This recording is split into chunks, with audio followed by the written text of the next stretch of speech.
games like this, you don't want to talk about them in September being the one that got away, but that could be the case. This is when you have to win. Well, you definitely have to win this game. And, I don't know if you want to talk about the walks or the errors. Like, that play right there in the eighth inning with Justin Turner, that just can't happen, right? Like, so, I mean, he's a vet. He knows that. He'll probably say it. They don't ask him after the game what happened. He took his eye off it. But, these things just can't happen when you're trying to win ball games. I mean, you look top of nine. You look at.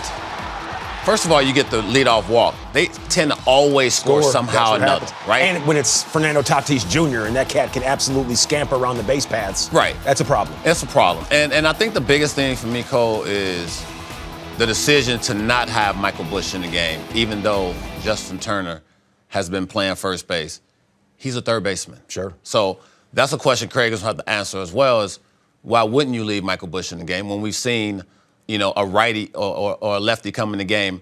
Opposite side, you've had Justin Turner come insert in the game. Or even if you don't shift Justin Turner over to third, you bring Gage Workman in the ballgame if you wanted to get Matt Shaw out and leave Justin Turner in for potential some late game heroics. Put Gage Workman at first. Wouldn't you agree with that? Well, you can put Gage there. You wherever. Have Michael Busch pinch hit. You can leave him in the game and move Justin Turner to third base if that's what you want to do. But that question for me is when you talk about Michael Busch and his defense and how well he's played first base, he has to be in game in that situation, in my opinion, just in case something like that happens. Now, look, Justin Turner, I mean, things happen in the game. Take it after, you stretch a little bit the wrong way and you try to backhand it that way, you lose sight of it, right? Sure. So I play first base. I know exactly I know exactly how this happens. It hits the thumb. Inside thumb. But you look where his stretch is.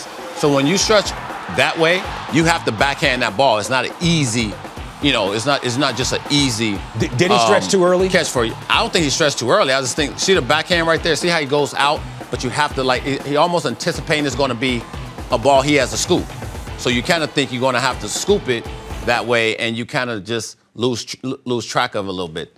It happens. But my point of it is, there's nothing to be said if Michael Busch is over there playing first. That's kind of my point of it. So tough loss. I'm not hanging this L on Justin Turner by no means. When you look at 8 walks and how you went about your business, this is a group loss. A group loss, but definitely on the pitching side of how the heck you keep walking so many dudes.